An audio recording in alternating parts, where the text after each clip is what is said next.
Mercury and Venus. Two hostile worlds that suffered very different fates. One, very much alive and seething with treacherous forces of nature. The other, a planetary carcass, gouged by millions of high-velocity impacts. Both demonstrate the true horrors of planets gone wrong. Mercury and Venus, the inner planets.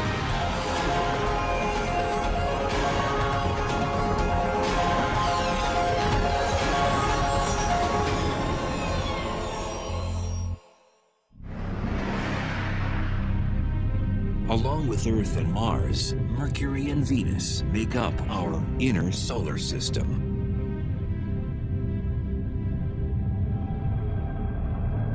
Jupiter, Saturn, Uranus, and Neptune. These planets farthest from the Sun make up the gaseous outer worlds of the solar system.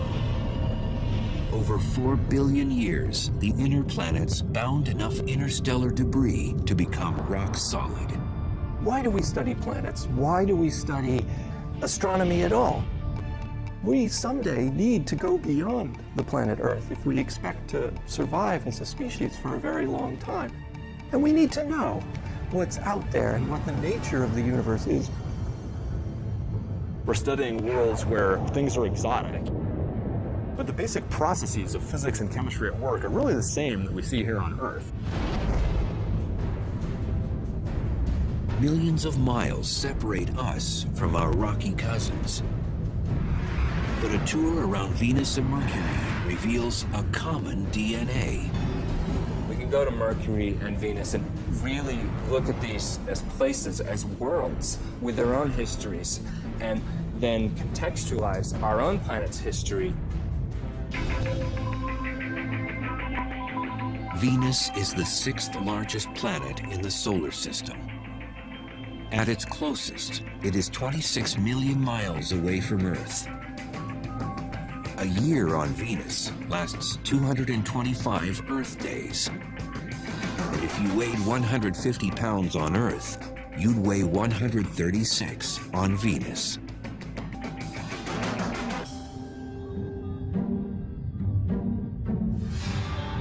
Venus.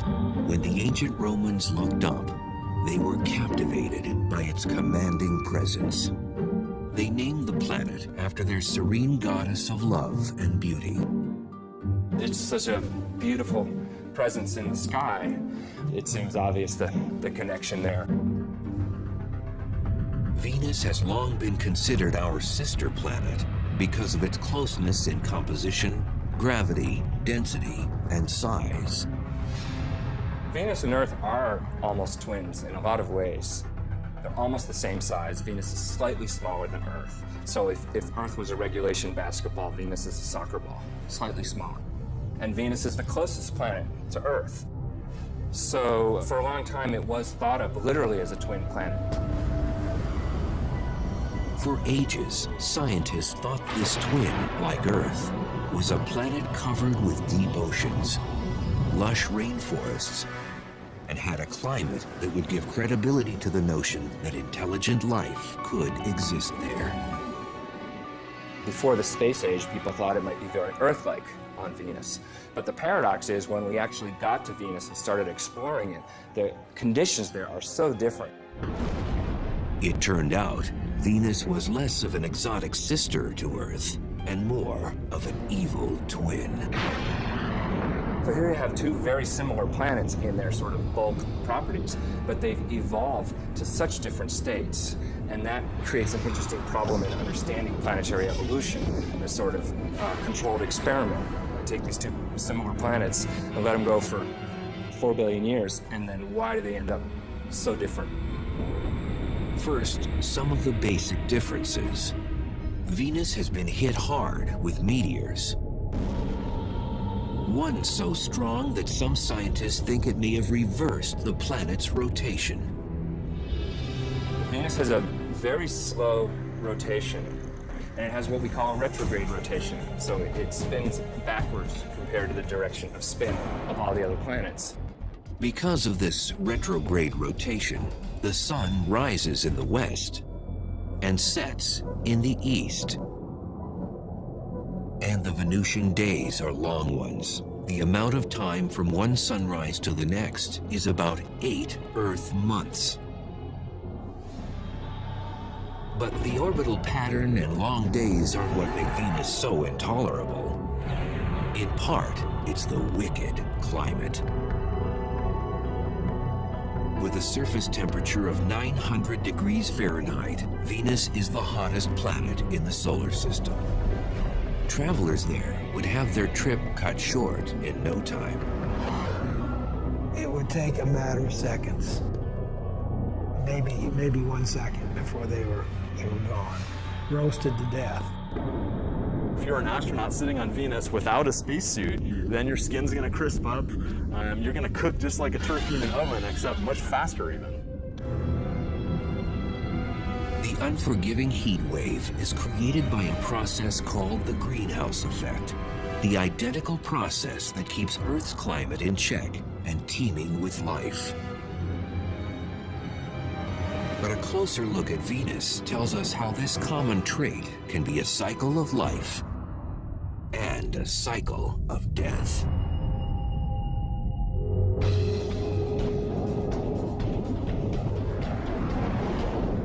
Today, our own temperature is on the rise, and scientists found the possible cause behind it up on Venus. Global warming is a result of greenhouse gases that are growing and growing and growing, and therefore we're getting hotter and hotter. When we looked at Venus, we said, aha, here it is actually happening. In the 1990s, after the Magellan spacecraft was launched, planetary watchdogs began turning to Venus to surmise just how bad it could get here on Earth. Space exploration has told us a lot about the Earth and the environment it's in. And in fact, the greenhouse effect that everybody's talking about with global warming was actually discovered on Venus. What they found out about Venus shed new light on how fragile Earth's greenhouse effect really is. And Venus didn't always used to be this hot. We think that early in its history, it was more Earth-like on the surface, and it lost its oceans due to what we call a runaway greenhouse effect. So Venus is an example that certainly a global change can happen on a planet, and it's sort of a worst-case scenario. We don't have to turn Earth into Venus before we're in trouble. We just have to move a little bit in that direction. And we are moving in that direction. But the real value of studying Venus, it allows us to test our climate models. Through computerized general circulation models, or GCMs, scientists were able to calculate temperature increases on Earth based on the amount of greenhouse gases on Venus. So just how does Venus's greenhouse effect work and make the planet so hot? This is Biosphere 2. Located along the foothills of Arizona's Santa Catalina Mountains, it was built by a group of researchers to explore the idea of colonizing other planets. It is the largest greenhouse on Earth. Biosphere is a perfect example of a greenhouse because it's a big building with glass panes that let the sun in, and the air is really hot in here. The solar rays that penetrate the glass panes cause the temperature inside to rise. The air heats up, but then the air cannot escape, cannot move vertically into the atmosphere because of the walls. The windows trap the heat, warm the building, and provide the plants and trees with a livable climate. On Venus, greenhouse gases don't exactly trap the sun's heat, but they greatly slow the rate at which it can escape. The greenhouse effect on any planet is a situation where the surface temperature becomes hotter because of gases in the atmosphere that trap the heat while letting in the sunlight. These same greenhouse gases that would prove to be fatal to us on Venus are essential to life on Earth. Without the greenhouse effect, the average temperature would be far below freezing, the oceans would be totally or almost totally frozen, and it's not even clear if life would exist on the Earth.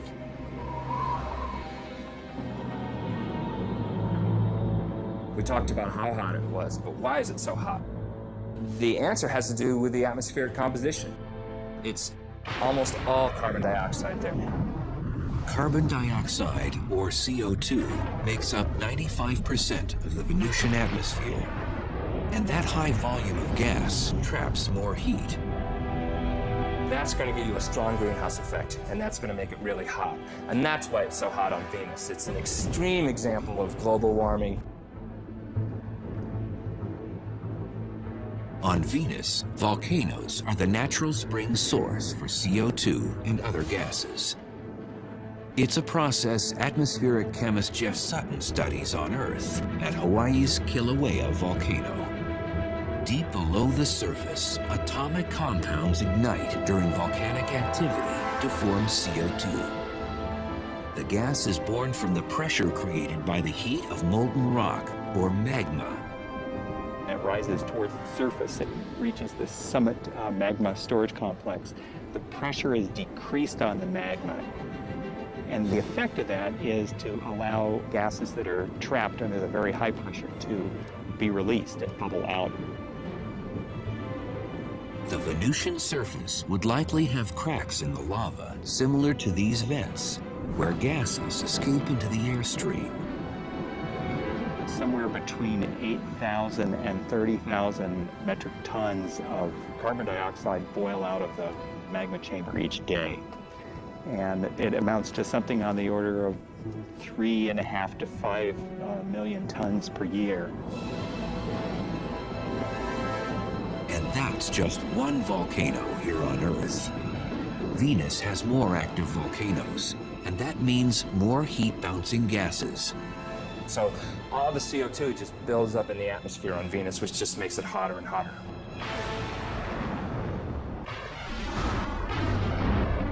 The 900-degree heat isn't the only trait that makes Earth's twin seem a menace. 30 miles above the scorching ground of Venus, there's havoc occurring on the planet that makes 900 degrees Fahrenheit feel like a cold front. Electrical mayhem, where split-second jolts can reach 50,000 degrees. Each spark of light contains 100 million volts of electricity. Lightning occurs on both Earth and Venus when electrical charges store up enough energy until they release a spark.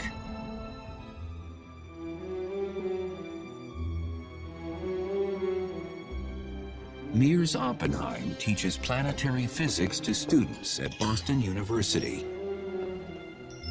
And researchers like him get in on the action at Boston's Museum of Science. In their caged lighting exhibit, 30-foot-high domes motor up to simulate how lightning is generated on Venus. And then, it's showtime.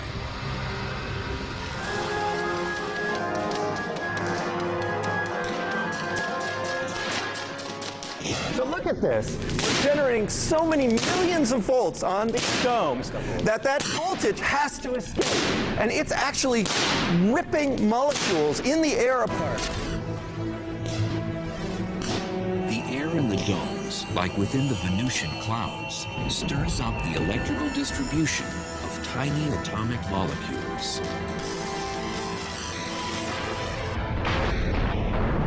So the ripped molecules make that light as they reassemble themselves, and that's what a lightning bolt is. Cosmic particles from exploding stars way out in the galaxy trigger lightning. When these hit the atmosphere, they provide that spark.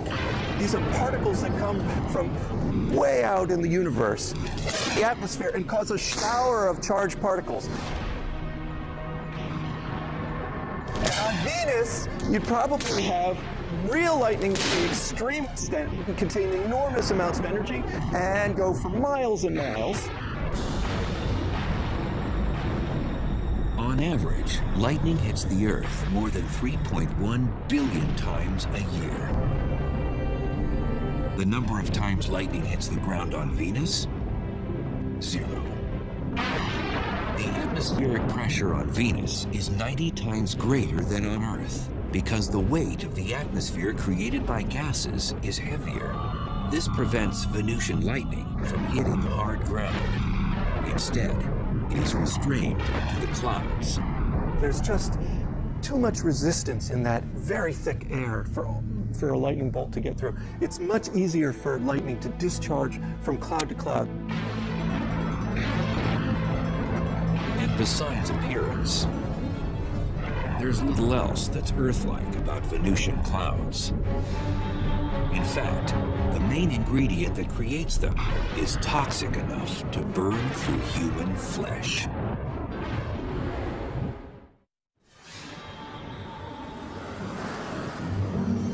From Earth, you might be able to see Venus twinkle in the morning and evening skies like a star. Definitely not a wallflower. It's so bright in our sky, not just because it's the closest planet to us, but because it's the most reflective planet. Because it turns out Venus is completely covered in these bright reflective clouds. 80% of the sun's light bounces off the clouds that blanket the planet. But even in the clouds, Venus, our so-called twin planet, manages to show an evil nature. And we know that the clouds of Venus are made out of sulfuric acid, basically like battery acid. And that sulfuric acid is made by sulfur dioxide coming out of volcanoes on the surface. Like its greenhouse cousin, carbon dioxide, or CO2, gas pressure pushes sulfur dioxide to the surface through volcanic vents. It's the same gas chemist Jeff Sutton monitors carefully at Hawaii's Kilauea volcano. The gases, the sulfur dioxide in particular, is a noxious, toxic gas. And we wear gas masks to protect our lungs and our airway because sulfur dioxide combines with the moisture in your nose and throat and forms sulfuric acid. Sulfuric acid is nasty stuff. You don't want to splash battery acid on you. You know, you're careful not to do that. It's basically the same stuff. So it would not be good to suddenly stick your hand into the Venus clouds. So if a traveler to Venus could survive the acidic clouds, the lightning bolts, the toxic air, and the heat, just how would the Venusian surface look?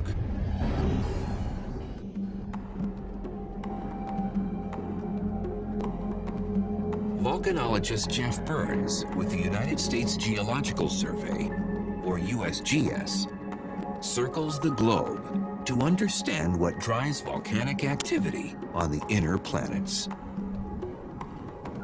When Burns imagines the surface of Venus, he considers the dark, eerie wasteland of Kilauea's lava fields on the big island of Hawaii.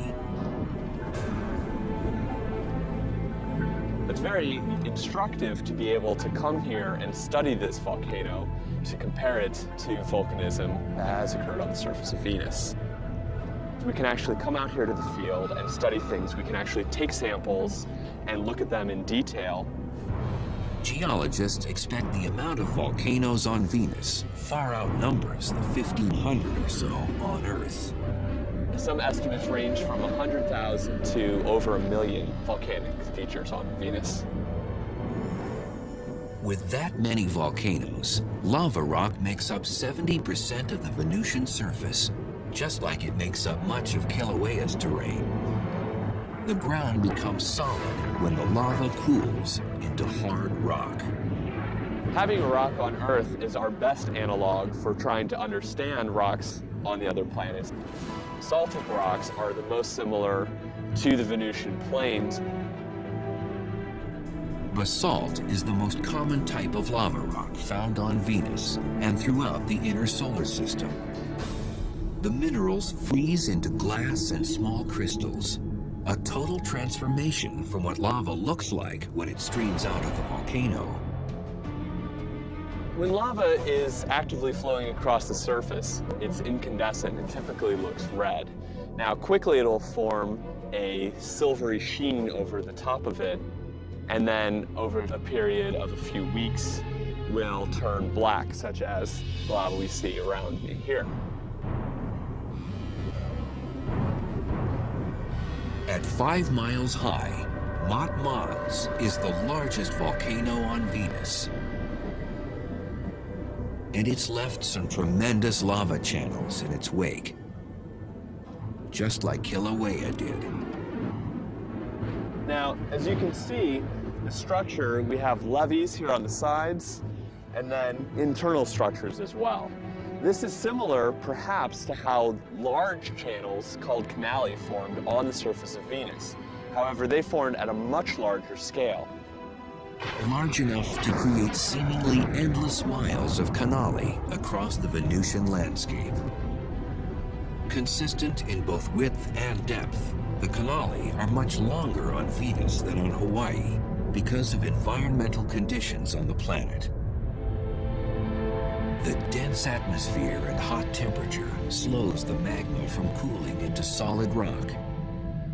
And with little wind and no rain to further cool the magma, lava can cut through the surface for months after an eruption before it hardens.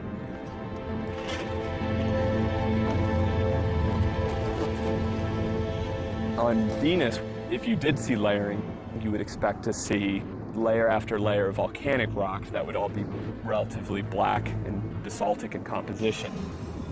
You would probably see little bits of color due to potentially oxidized iron, which would look red.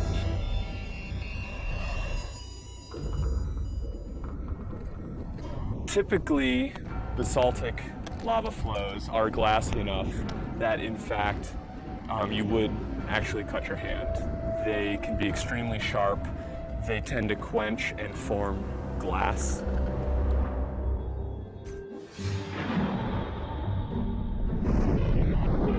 And then there are the skies. That heavy Venusian cloud cover diffuses most of the direct sunlight. It would be a lot darker on the surface of Venus during the day than it would be here on Earth. Also, because the light is scattered very efficiently, you tend to lose shadows. So everything is lit fairly consistently across the surface. And then additionally, because of the composition of the atmosphere, everything would tend to have more of an orangish tinge to it.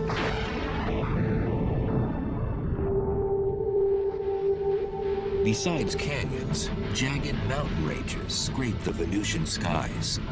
The planet's highest peak is on Maxwell Mons.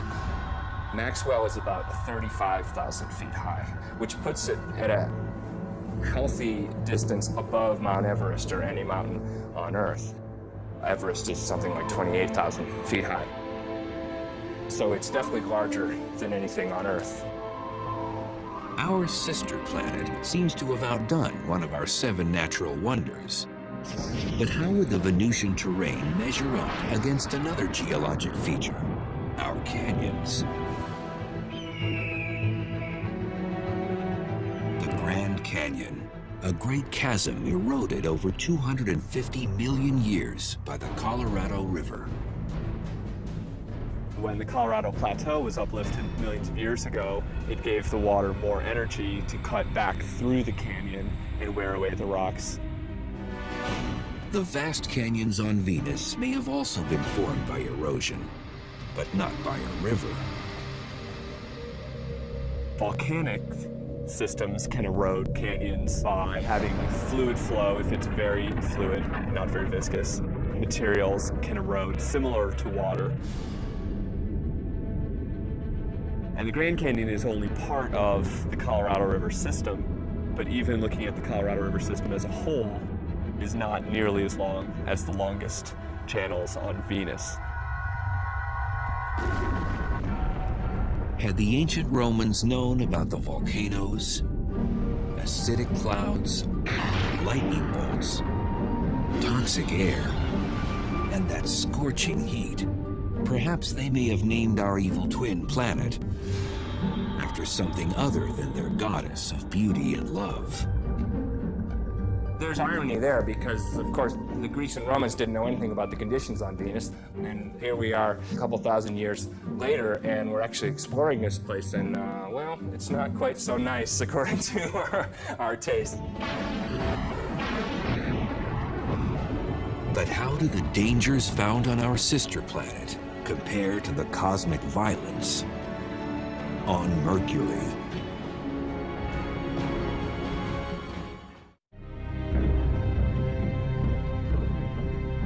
"48 million miles away from Earth, Mercury's dust-covered hills and empty plains stretch as far as the naked eye can see."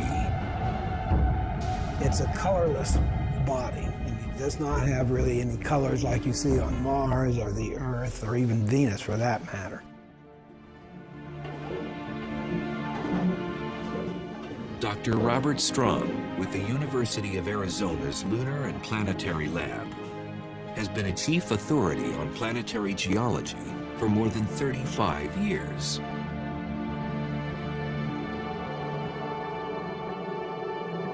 Mercury is the innermost planet, and it's quite different than anything else in the solar system.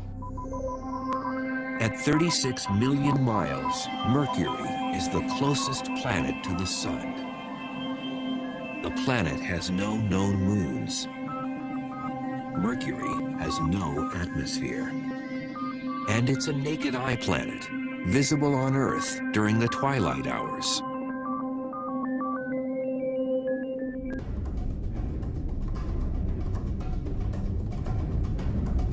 With a diameter 60% smaller than Earth, Mercury is the solar system's scrawniest planet. Much too small to generate the strong gravitational field needed to retain an atmosphere. Gravity depends upon the mass of the object, on the mass. So the larger the mass, the more the gravity. So on Mercury, the gravity is less on there. Since the planet's gravity is so weak, if you weighed 150 pounds on Earth, you'd only weigh 57 pounds on Mercury.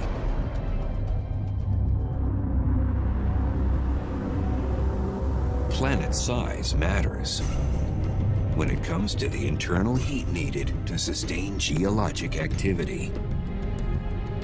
The internal convection currents that drive geology stop, and in general, it just freezes up and there's no way to sustain that geological activity. And that happened to Mercury a long time ago, probably after less than 1 billion years of its life.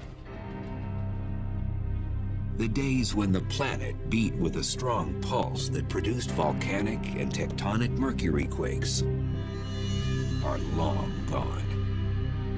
Is Mercury a dead planet? Depends on what you mean by dead. Is it internally active now? Probably not. It's probably not active at all. It is essentially a dead planet and has been dead for about 4 billion years. For a near lifeless planet, Mercury still has some movement. Named by the ancient Romans after the swift-footed messenger god, Mercury orbits the Sun in 88 Earth days, the fastest of any planet. But when it comes to the time it takes Mercury to spin on its own axis, the planet holds the record for being the slowest. Length of time, around 180 Earth days, about half a year.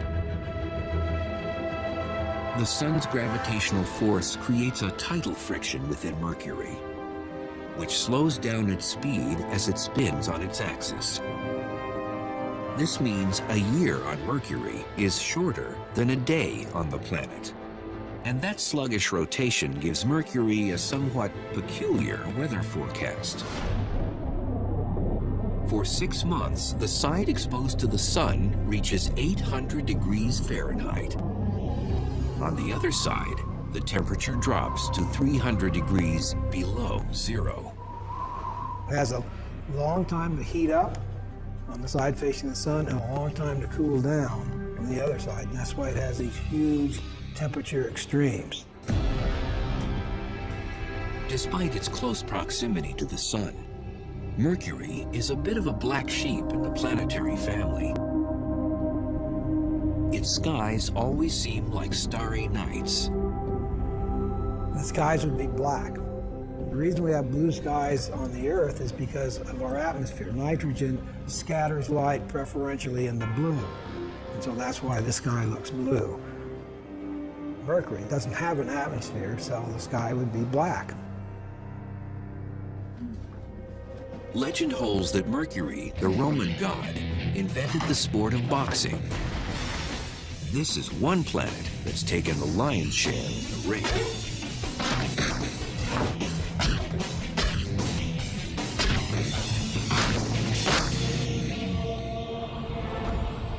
Mercury has had millions of meteors and asteroids explode on its surface because it doesn't have an atmosphere to protect it. Our atmosphere guards Earth from most impacts, like a force field. When a small object slams into it, usually at more than 10 times the speed of a bullet, the collision with air molecules vaporizes it into a gas. The Earth is shielded from small impacting objects by this wonderful thing that we call the atmosphere. And for small objects, weak objects, they will be completely destroyed by those forces long before they get here to the geologic surface of our planet.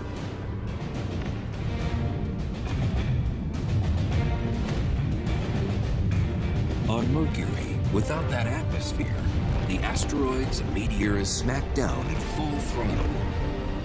This makes Mercury the most heavily cratered planet in the solar system. You cannot take a step on Mercury without encountering an impact crater. Back in 1974, the Mariner 10 space probe mapped half the planet's surface, including the largest crater ever surveyed in the solar system.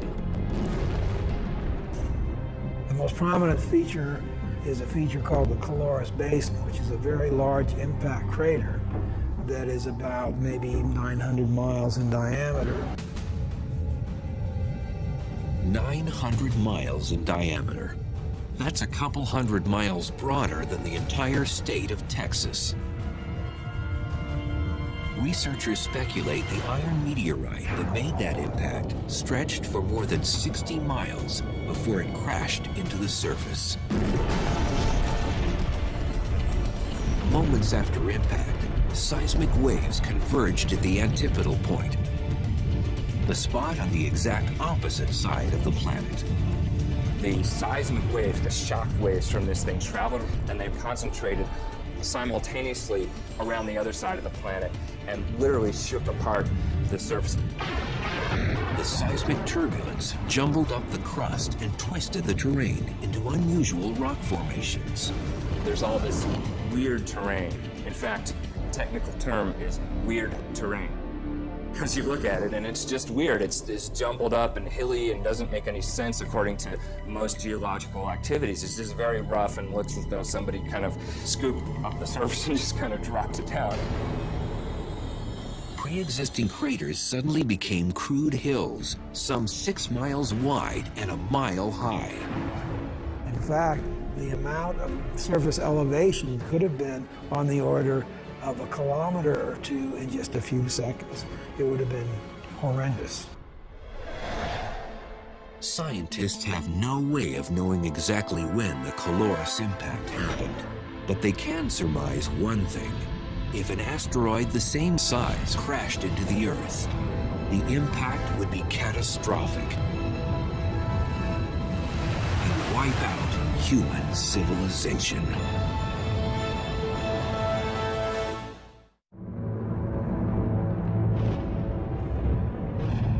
Countless meteor and asteroid impacts have left Mercury starred with dense and icy rings.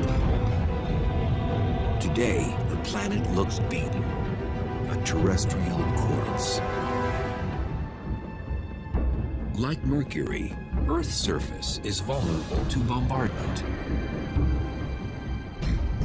And Arizona's meteor crater is one of our most preserved and Mercurian craters. The desert basin has given geologists a better understanding of what happens when a meteor strikes Mercury's surface. Upon impact, energy from the shock wave rips through the surface and moves tons of rock upward to shape the crater. And that flow of rock excavated this bowl-shaped cavity and deposited debris on the landscape for kilometers around. Same energy swept up the crater walls and caused these flat-laying layers of rock behind it to actually be uplifted. And the rock, under the influence of shock, wasn't behaving grittily like rock does, but more like taffy.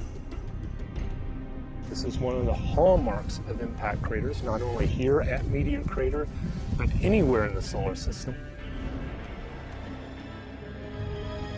But imagine if the mighty object that formed Mercury's Calorus Basin crashed down on the site of Meteor Crater. It would be a massive explosion. Chunks of molten material flying around the Earth ballistically, re-entering the Earth's atmosphere and causing just massive meteor showers everywhere. For nearly 7,500 miles, the shock wave would rip up the soil and stir up tsunamis with 2,000-foot waves. Massive tsunamis propagate around the Earth and inundate much of the world's coastlines. It would flatten Las Vegas, Nevada, the cities of Salt Lake City, Utah, San Francisco, California, and Los Angeles vanish in a split second. Shock waves from the impact would propagate through the solid Earth thousands of miles from the site of an impact like that. Those seismic waves would converge at the impact's antipodal point, off the coastline of Africa's Madagascar, at the bottom of the Indian Ocean.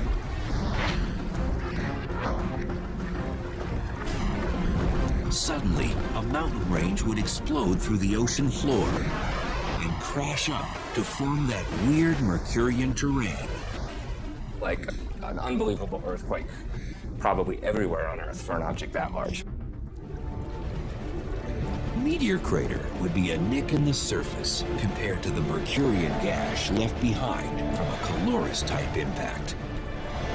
The gouge would consume a quarter of the continental United States.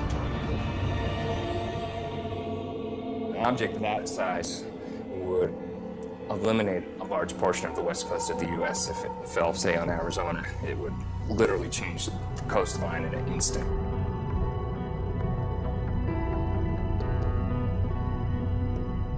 Back on Mercury, those craters give it an iconic stature in the solar system. And some of these pockmarks harbor mysteries. When the radar at Puerto Rico's Arecibo Observatory honed in on Mercury's poles, it picked up something that left researchers befuddled. Ice, of all things. One of the hottest bodies in the solar system, and it has ice in the poles. And the reason it has ice there is because Mercury is a heavily cratered surface. And so craters in the polar regions, the inside of them, are constantly in shadow. That's because Mercury is vertical relative to the plane of its orbit. So some crater floors never receive light or heat from the sun. But with no obvious water source on the planet, that begs the question, how did the ice get there? Scientists believe the mystery ice could have come from a comet. Comprised of rock, dust, gases, and ice, comets come from the outer reaches of the solar system. where the temperatures are much colder. Could this ice just be on the bottom of permanently shaded craters? Or could it be ice that's sort of covered up by a layer of dust which is shielding it from sunlight? We really don't know. Besides these comet collisions, there is yet another type of crater on the planet, and they weren't formed by anything that fell from the sky. Instead, an Earth-like force of nature created these holes, and it generated deep from within the planet's core.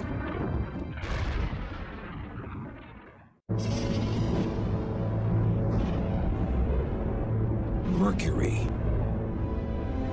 A closer look at its terrain by scientists reveals that some of its craters could have been formed from something other than asteroids, comets, and meteors. We do understand that the dominant geologic process that affected Mercury, at least Mercury's surface, is impact cratering. The second most important geologic process to affect Mercury is volcanism.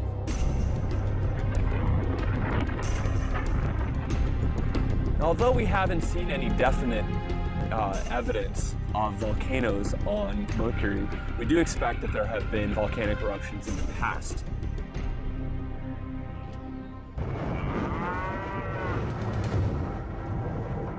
This remote cow pasture, a 3 hours drive north of Phoenix, might contain a telling link to Mercury's volcanic history. The cratered hills are extinct cinder cone volcanoes, and geologists suspect similar ones can be found on Mercury. This is a cinder cone. You can see behind me there's a large crater in the center, which is typical of cinder cones. These volcanoes do have their differences with Mercury's cinder cones. Because Mercury has less gravity, we would expect the cinder cones that form to be much wider and much flatter.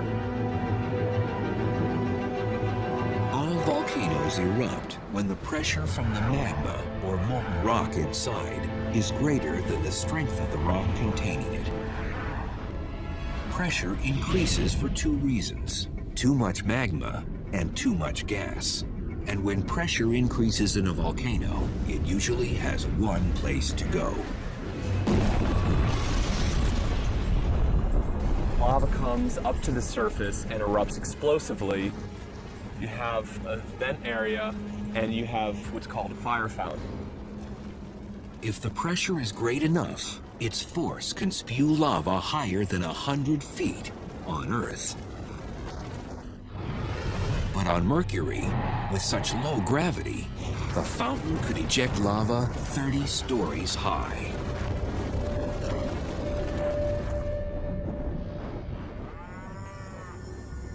While these cinder cones in Arizona may illustrate our shared volcanic heritage with Mercury, to witness an eruption there firsthand and watch the cinder cones form would be a whole other experience. First, without an atmosphere, a plume of ash and smoke and debris wouldn't billow across the landscape. That material would go into essentially a vacuum of space because Mercury doesn't have an atmosphere, so that material would break up much more.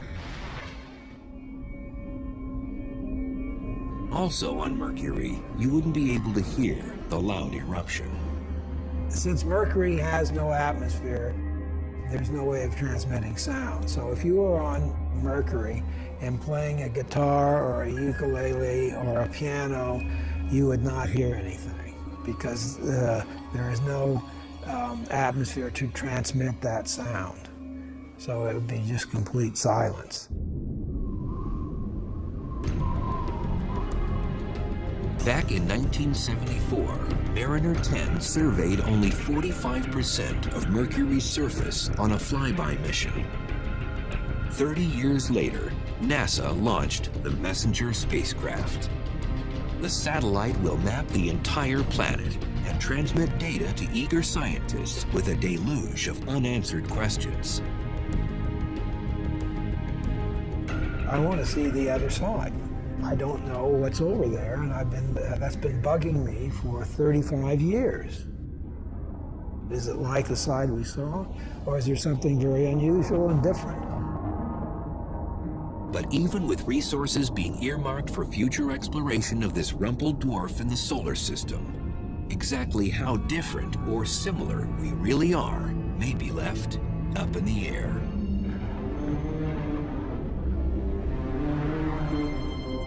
Despite the harsh conditions on Mercury and on Venus, a close look around our own backyards reveals the good, the bad, and the ugly of the inner planets.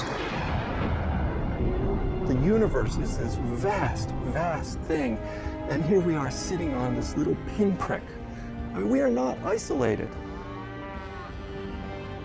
We see things that happen on these other planets for tremendous climatic changes in the past that have happened in a very short period of time and changed that.